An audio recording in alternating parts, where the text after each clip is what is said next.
Get cooking, cooking, cooking with Maggie. Good morning, everyone. Maybe you're making a special dinner tonight. Well, I'm going to show you how to make it even better. If you're making steaks or a prime rib roast, I'm a big fan of having a little sauce with my prime rib, especially also a great sauce to go on top of beef tenderloin or a New York strip steak. And you know what? Sauces are pretty easy to make, especially this one. I'm going to show you how to make a delicious merlot wine sauce, and it couldn't be simpler. Just a few ingredients, and it's just nice to have a little sauce to go with your beef. So we're starting out with 1 cup of red currant jelly, and I'm just heating that up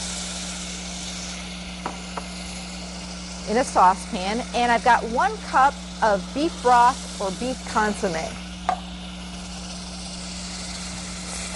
So it's kind of got the sweet and the salty thing going on with the jelly and that beef broth. Now comes the wine. We're going to do some merlot wine. Merlot is, of course, a great wine with steaks, and it's a merlot sauce, so we've got to have some merlot wine. Just going to kind of eyeball it, about a cup and a half.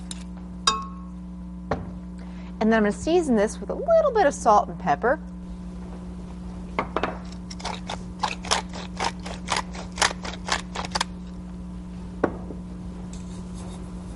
Now I want to bring this to a simmer and let it cook for a few minutes. And it's just going to start to thicken. It doesn't need to cook real long. And this is such a quick, easy sauce, especially when I'm serving prime rib roast.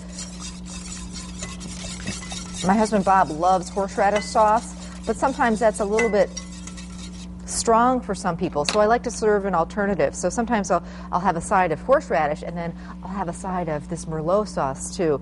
Just nice to serve in a gravy boat alongside a roast. Now I'm chopping up some flat leaf parsley that we're going to finish the sauce off with. I also have a couple tablespoons of cold butter that we're going to add to it.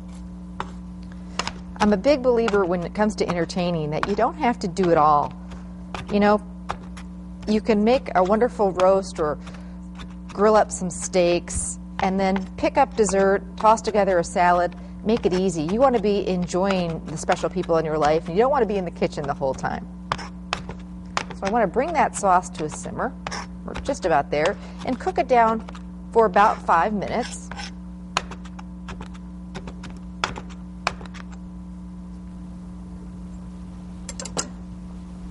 And it's starting to thicken up a little bit. It's not a real thick sauce. We don't have any flour and we don't have any cornstarch in this sauce. So really we just want it to reduce down a little bit.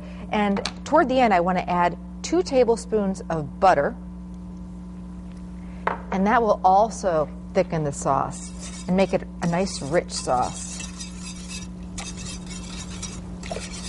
If you are serving prime rib or steaks, make sure to season them well.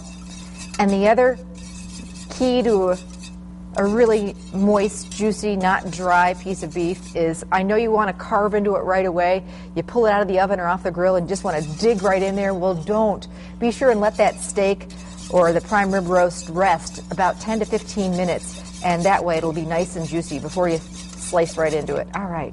So I'm just waiting for that last bit of butter to melt in here. At home, cook this about 5 minutes. And then again, it'll reduce down and that flavor will really get in there. Then whisk in the butter. Throw a little parsley in that sauce, and there you go. It's my merlot sauce. Absolutely perfect to serve with any kind of steak or prime rib. Family's going to love this one. You can also even put a little bit of the beef drippings in there too to give it more flavor. Recipes on our website. You can also pick it up at any Festival Foods. We'll be right back. You're watching Good Day Wisconsin.